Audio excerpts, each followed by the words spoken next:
Garments ইন্ডাস্ট্রিতে একটা machine যদি ঠিকঠাক চলে তাহলেই প্রোডাকশন ঠিক থাকে। এটা তো আমরা সবাই জানি, তাই না? কিন্তু কিভাবে নিশ্চিত করা যায় যে মেশিনগুলো বড় কোনো সমস্যায় পড়বে না? আজকের এই আলোচনাটা ঠিক এই নিয়েই, প্রিভেন্টিভ মেইনটেন্যান্স, মানে মেশিন খারাপ হওয়ার আগেই তার যত্ন নেওয়া। চলুন গভীরে যাওয়া যাক। একবার শুধু ভাবুন, প্রোডাকশনের একদম পিক আওয়ার, চারদিকে কাজের চাপ, টার্গেট মিট করতেই হবে, আর ঠিক সেই সময়েই আপনার সবচেয়ে দরকারি সেলাই বা কাটিং মেশিনটা ঠাস করে বন্ধ হয়ে গেল। কি একটা অবস্থা হয় বলুন তো? সব কাজ থেমে যায়, প্রোডাকশন লাইনে হুল্লুস্থুল, আর সবার মাথায় হাত। এই সিনারিওটা কিন্তু গার্মেন্টস লাইনে খুবই কমন, তাই না? কিন্তু এই যে হঠাৎ করে মেশিন বসে যাওয়ার ঝামেলা, এটা থেকে বের হওয়ার একটা দারুণ প্রোঅ্যাক্টিভ উপায় কিন্তু আছে। মানে আগুন লাগার পর পানি খোঁজার চেয়ে আগে থেকেই সাবধান থাকাটা অনেক বেশি স্মার্ট একটা কাজ, তাই না? আর এই স্মার্ট কাজটাকেই বলা হয় প্রিভেন্টিভ মেইনটেন্যান্স, বা সংক্ষেপে আমরা বলি পিএম। এর আইডিয়াটা একদম সহজ। মেশিনটা খারাপ হওয়ার জন্য অপেক্ষা না করে তার আগেই নিয়মিত তার দেখাশোনা করা। এটা কিন্তু কোনো হুট করে করার মতো কাজ না, বরং একটা প্ল্যান করে রুটিন মেনে করতে হয়। এই যে কথাটা দেখছেন, prevention is better than breakdown, এটাই কিন্তু প্রিভেন্টিভ মেইনটেন্যান্সের একেবারে মূল মন্ত্র। সোজা কথায়, মেশিন ভেঙে যাওয়ার পর হাজার হাজার টাকা খরচ করে সারানোর চেয়ে আগে থেকেই তার যত্ন নেওয়াটা অনেক বুদ্ধিমানের কাজ। পুরো সিস্টেমটাই এই ফিলসফির উপর দাঁড়িয়ে আছে। তো প্রশ্ন হলো, এই পিএম জিনিসটা এত জরুরি কেন? আচ্ছা দেখুন, প্রথমত মেশিনের হঠাৎ বন্ধ হয়ে যাওয়ার চান্স কমে যায়, ফলে প্রোডাকশন লসও কমে।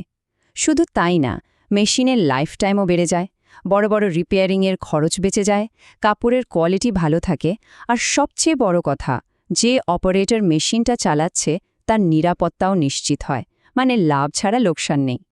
তো এই প্রিভেন্টিভ মেইনটেন্যান্স কিন্তু একদিনের কোনো ব্যাপার না, এটা একটা পুরো প্ল্যান, একটা সিস্টেম। চলুন তাহলে এই প্ল্যানের ভেতরে কি কি আছে তার ধরনগুলো একটু দেখে নেওয়া যাক। সাধারণত পিএমকে ৩ ভাগে ভাগ করা হয়। একটা হলো ডেইলি বা প্রতিদিনের কাজ, আরেকটা উইকলি বা সাপ্তাহিক, আর সব শেষে মান্থলি বা মাসিক। প্রত্যেকটা ভাগের কাজ কিন্তু আলাদা, আর সব মিলিয়েই একটা কমপ্লিট মেইনটেন্যান্স সাইকেল তৈরি হয়। আচ্ছা, প্রতিদিনের কাজগুলো কি রকম? এগুলো একদম বেসিক কিন্তু ভীষণ জরুরি। যেমন ধরুন, মেশিনটাকে প্রতিদিন পরিষ্কার করা, ঠিকঠাক জায়গায় অয়েল বা তেল দেওয়া, একটু চেক করে নেওয়া যে কোনো স্ক্রু ঢিলা হয়ে গেল কিনা, আর কান পেতে শোনা যে মেশিন থেকে কোনো অদ্ভুত শব্দ আসছে কিনা। এই ছোট ছোট কাজগুলোই কিন্তু অনেক বড় সমস্যা আটকে দেয়। এরপর আসি সাপ্তাহিক কাজে। সপ্তাহে একবার আর একটু ডিটেলে যেতে হয়। যেমন মেশিনের বেল্টটা চেক করা লাগে, ওটা কি বেশি টাইট নাকি বেশি ঢিলা হয়ে গেছে, মোটরটা একটু পরিষ্কার করতে হয়, বিভিন্ন সেন্সর ঠিকঠাক কাজ করছে কিনা দেখতে হয়, আর এয়ার প্রেশার লাইনটাও একবার চেক করে নেওয়া ভালো। আর মাস শেষে হয় আসল ডিপ ক্লিনিং আর চেকিং। তখন মেশিনের পার্টসগুলো খুলে দেখা হয় কোনো ক্ষয়ক্ষতি হলো কিনা, বিয়ারিং বা গিয়ারের অবস্থা কেমন, ইলেকট্রিকের কানেকশনগুলো সব টাইট আছে কিনা, এই সব। দরকার হলে মেশিনটাকে ক্যালিব্রেটও করা হয়। এই কাজগুলো লং টার্মে মেশিনকে বড়সড় ড্যামেজ থেকে বাঁচায়। এখন এত সব কাজ মনে রাখা তো কঠিন, তাই না? এখানেই আসে সবচেয়ে কাজের জিনিসটা, একটা চেকলিস্ট। এই যে স্যাম্পলটা দেখছেন, এখানে কিন্তু সব সহজ করে দেওয়া আছে। কোন কাজটা করতে হবে, কি দেখতে হবে, আর কতদিন পর পর। যেমন তেলের লেভেল রোজ চেক করতে হবে, কিন্তু বেল্টটা সপ্তাহে একবার দেখলেই হচ্ছে। একটা ভালো চেকলিস্ট থাকলে কোনো কিছুই বাদ পড়ার ভয় থাকে না, আর পুরো কাজটা অনেক গোছানো হয়। আচ্ছা, পিএম কি আর কেন দরকার সেটা তো আমরা বুঝে গেলাম, কিন্তু কাজটা ঠিকঠাকভাবে করতে হবে তো, তাই না? চলুন এবার দেখি এটা করার সঠিক নিয়মটা কি, আর কোন ভুলগুলো আমরা প্রায়ই করে ফেলি। যে কোনো পিএম করার জন্য মোটামুটি ৭টা স্টেপ ফলো করলে ভালো হয়। ১. আপনার চেকলিস্টটা হাতে নিন। ২. সেফটি ফার্স্ট, অবশ্যই মেশিন বন্ধ করুন। ৩. ভালো করে মেশিনটা পরিষ্কার করুন। ৪. যেখানে দরকার তেল দিন। ৫.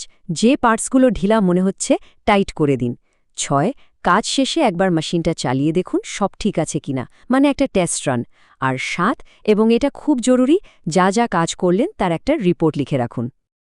এবার আসে কিছু কমন ভুলের কথায়, যেগুলো এড়িয়ে চলতেই হবে। অনেকেই ঠিক সময়ে পিএম করে না। আজ থাক, কাল করব, এই করতে করতে আর করাই হয় না। অনেকে আবার চেকলিস্টটাকে পাত্তা দেয় না, নিজের মন মতো কাজ করে। আরেকটা বড় ভুল হলো ভুল গ্রেডের তেল ব্যবহার করা। আর কাজের পর যদি কোনো রিপোর্টই না রাখেন, তাহলে তো কোনো লাভই হলো না। তবে সবচেয়ে মারাত্মক ভুল কোনটা জানেন? ছোটখাটো একটা সমস্যা দেখেও সেটাকে ইগনোর করা। ওই ছোট সমস্যাটাই কিন্তু পরে গিয়ে একটা বড় ব্রেকডাউনের কারণ হয়ে দাঁড়ায়। অভিজ্ঞ মেকানিকদের একটা দারুণ কৌশল আছে। তারা বলেন মেশিনকে বুঝতে হলে 3টে জিনিস খেয়াল রাখতে হয়: শব্দ, গন্ধ আর তাপ।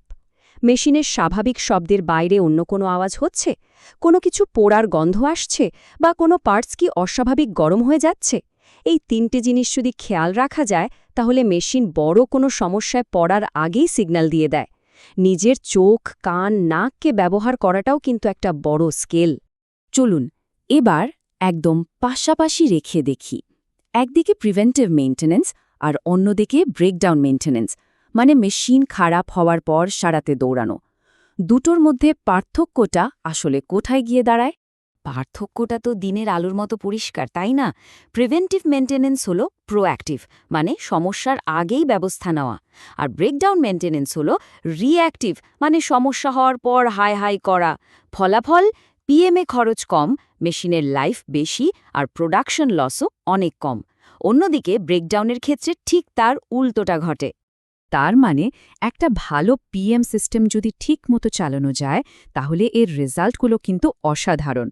মেশিনের এফিসিয়েন্সি বাড়ে, মেশিন বন্ধ থাকার সময় বা ডাউন টাইম একদম কমে যায়। এতে অপারেটররাও খুশি থাকে, আর কোম্পানির প্রোডাকশন টার্গেট অ্যাচিভ করাটাও অনেক সহজ হয়ে যায়। তো পুরো আলোচনার সারমর্মটা কি দাঁড়ালো? প্রিভেন্টিভ মেইনটেন্যান্স আসলে একদিনের কোনো টাস্ক না, এটা একটা অভ্যাস, একটা কালচার। নিয়মিত যদি মেশিনের যত্ন নেওয়া যায়, তাহলে মেশিনও আপনাকে ভালো সার্ভিস দেবে, প্রোডাকশন বাড়বে, আর খরচও কমবে।